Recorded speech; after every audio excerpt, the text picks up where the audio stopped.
जनता party की अभी एक बहुत बड़ी प्रेस कॉन्फ्रेंस हो रही है। बीजेपी प्रवक्ता सुधांशु त्रिवेदी लाइव। और कई बार ये लोग किस प्रकार का ज्ञान देते हैं, यही समझ से परे है। देखिए, देश को कैसे भ्रमित करने का प्रयास करते हैं। अभी केरल के मुख्यमंत्री श्री पिनारी विजयन ने सीए के ऊपर बोलते बोलते एक बहुत विचित्र बयान दिया। यह बयान जितना विचित्र है उतना ही स्पष्ट इसकी मानसिकता है। उन्होंने कहा कि भारत माता की जय और जय हिंद के नारे पहले 2 मुसलमानों ने लगाए थे, इसलिए क्या इस नारे को त्याग देंगे? पहली विभाजनकारी मानसिकता यही है कि ये भारत माता की जय और जय हिंद के नारे एक भारतीय ने लगाए, ये नहीं दिखाई पड़ता है, उसमें हिंदू और मुसलमान दिखाई पड़ता है। दूसरी बात, उन्हें यह भी नहीं पता है कि जिसका उल्लेख वो कर रहे थे वो दीवान अजीमुल्ला खां, नाना साहब पेशवा बाजीराव द्वितीय के दीवान थे, उस पेशवाई साम्राज्य के जिसे भारत के इतिहास में हिंदू पद पातशाही कहा जाता है। तो देखिए, आधा अधूरा ज्ञान, टकराव करने के लिए सब कुछ। तो मैं इंडी गठबंधन और कम्युनिस्ट पार्टी और श्री पिनारी विजयन के ज्ञान में और अभिवृद्धि करते हुए बता देना चाहता हूं कि वंदे मातरम जो आनंद मठ में लिखा गया, उसका सबसे पहले राजनीतिक मंच के ऊपर जो गायन हुआ वो 1895 में कांग्रेस के कलकत्ता सेशन में हुआ और जिसकी अध्यक्षता रहमतुल्लाह अहमद सयानी ने की थी। यही तो मैं कहना चाहता हूं, ये सब भारत की एकता के प्रतीक थे, मगर सियासत के मकड़ जाल में इन लोगों ने इन चीजों को इस रूप में प्रस्तुत कर दिया कि भारत की एकता के प्रतीक उद्घोषों को सांप्रदायिकता का प्रतीक बनाने का प्रयास किया। और जो चाल 100 साल पहले थी वो आज 100 साल बाद भी वही फितरत है। कृपया भारत की एकता और भारत के गौरव के उद्घोषों के ऊपर विभाजनकारी राजनीति से परहेज करना चाहिए। और पुनः मैं कह रहा हूं, इंडी गठबंधन इस बात का जवाब दे पूरी बात की, आई कहां से।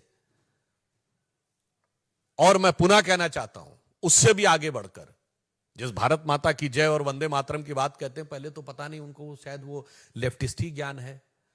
अरे भाई, ऋग्वेद के पृथ्वी सूक्त में लिखा हुआ माता भूमि पुत्रो हम पृथिव्या, ये धरती हमारी माता है, ये देश हमारी माता है और हम इसके पुत्र हैं।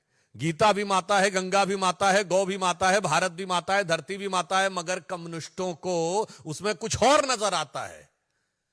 तो इसलिए अब यह सवाल स्वाभाविक रूप से बन जाता है कि इंडी गठबंधन के नेतृत्व के लोग इस बात का जवाब दें। अब आप आइए दूसरे राज्य पे। तमिलनाडु के मुख्यमंत्री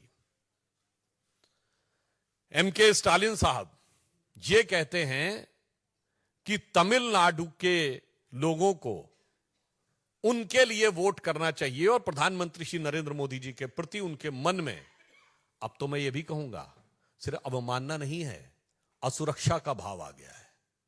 I want to make it very clear that now the statement of Sri M.K. Stalin, who is trying to portray that Sri Narendra Modi ji is not working to the interest of Tamil Nadu people, is derived not only from the motive of having disrespect towards Prime Minister, but rather than it signifies a sense of insecurity in him. Because at present, Prime Minister Shri Narendra Modi is the most popular leader even in Tamil Nadu. और मैं fact के रूप में बता देना चाहता हूं, भारत के इतिहास में पहली बार ऐसा हुआ है।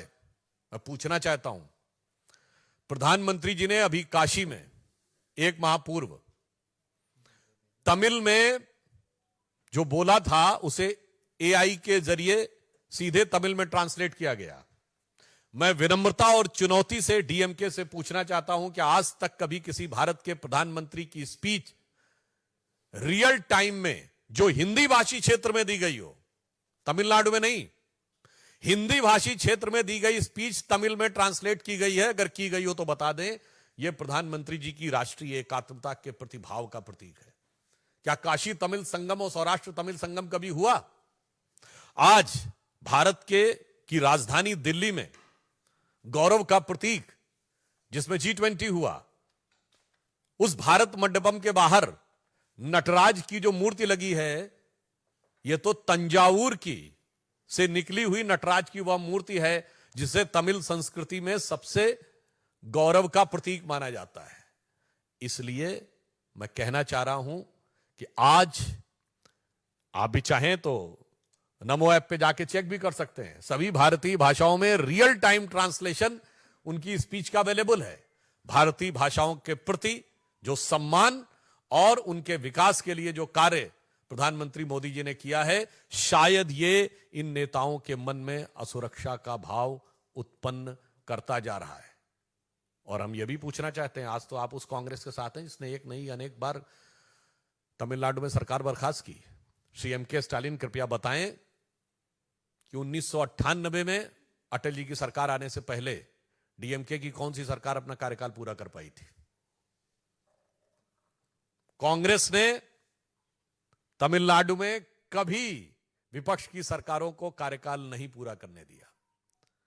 और श्री पिनारी विजयन बताएं कि भारत के इतिहास की पहली गैर कांग्रेसी सरकार 1957 में केरल में कम्युनिस्ट पार्टी की EMS नंबूदरीपाद जी के नेतृत्व में हुई, क्या कार्यकाल पूरा कर पाई थी? इसलिए जिनका अतीत इतना खतरनाक है वो आज के यथार्थ से डर रहे हैं। Those who are having this type of dark past, now they are fearful of the present day ground realities, which is having a very huge support from the grassroots level in favor of Shri Narendra Modi.